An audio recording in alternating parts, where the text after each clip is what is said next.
કેશોદ તાલુકાના અજાબ ગામમાં ચોમાસામાં ભારે વરસાદ પડવાથી ઠેર ઠેર પાણીના ખાબોચિયા ભરાઈ જતા માખી મચ્છરનો ઉપદ્રવ વધી જવાથી રોગચાળો ફેલાવાની દહેશત હતી। ત્યારે જવાબદાર તંત્ર દ્વારા કોઈ નક્કર કાર્યવાહી હાથ ધરવામાં ન આવતા અંતે ડેન્ગ્યુની બીમારી ફેલાઈ છે।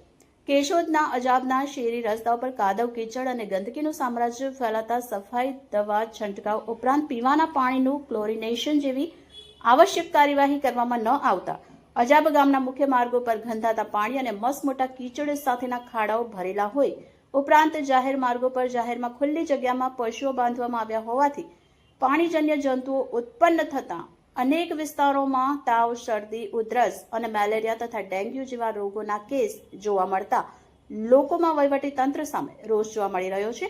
જો કે અજાબ ગામની આસપાસના ગામો રાણીપરામાં 8 દર્દીઓ પણ અજાબ પ્રાથમિક આરોગ્ય કેન્દ્ર પર થોડા દિવસ પહેલા સારવાર અર્થે આવ્યા હતા એવું જાણવા મળ્યું છે। હાલ આ ભયંકર બીમારીને આરોગ્ય વિભાગ દ્વારા કાબૂમાં લેવા માટે સફાઈ, સ્વચ્છતા અને ફોગિંગની કામગીરી હાથ ધરવામાં આવે, દરેક જગ્યાએ યોગ્ય તપાસ કરી ગંદા પાણીનો નિકાલ કરવામાં આવે તેમજ ગામના રસ્તાઓ, શાળાઓ ડીડીટી છંટકાવ કરી ગામના પીવાના પાણી વિતરણ કરવામાં આવે। સંપ અને કુવા બોરને બ્લીચિંગ કરીને વિતરણ થાય એવી દર્દીઓના સગા સ્નેહી અને ગામ લોકોની માંગણી છે। ત્યારે જવાબદાર તંત્ર દ્વારા રોગચાળો વિકરાળ સ્વરૂપ ધારણ કરે તે પહેલા કામગીરી હાથ ધરવામાં આવે, નહીં તો આવનાર દિવસોમાં ગંભીર પરિસ્થિતિ સર્જાય તો નવાય નહીં। તમારું નામ બોલો બાપા।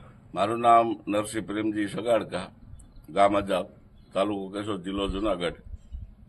આ મારા ઘરના ને અહીંયા ડેન્ગ્યુ થઈ ગયો। કાલે અમે ગત તારીખ 9/8 ના રોજ સરકારી દવાખાને સારવાર લીધે ડેન્ગ્યુની પૂરેપૂરી અસર છે અને હાલ અટાણે પણ અમે આગળ કેશોદ ત્યાં અજાબ દવાખાને સરકારી દવાખાને જવાના છે, સારવાર લેવાની છે, બાટલો ચડાવવાનો છે। અને આ મારા પાછળના જે ભાગમાં જે આ ગંદકી છે આ બધી આમથી આ આગળથી બીજા પાણી નાખ્યું છે અને અમુક આ ટાઈસના પેરાઈ નાખવાના ટાઈ નાખ્યા નથી અને જે બાજુ જ્યાં નાખવાનો તો જ્યાં નથી નાખ્યું, આમ આગળ પાછળ નાખીને બધે અહીંયા મારા ઘર પાસે જ ખાડો છે।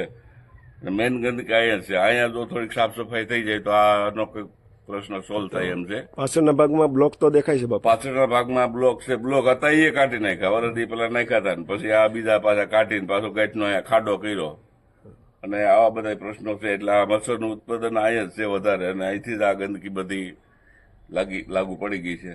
મારે ઘરે આવ્યા હતા સરકારી માણસો એને કંઈક માછલી નાખીને એવું બધું કંઈક સાફસૂફ કર્યું છે ને આજે અમે હજી આગળ સરકારી દવાખાને સારવાર લેવા જવાના છીએ। પાવડર ને કોઈ છંટકાવ કરેલો કે કોઈ છંટકાવ નથી અને જે કાંઈ સરકારની ધારાધોરણમાં જે કંઈ થતું હોય એ કરવા અમારી માંગ છે।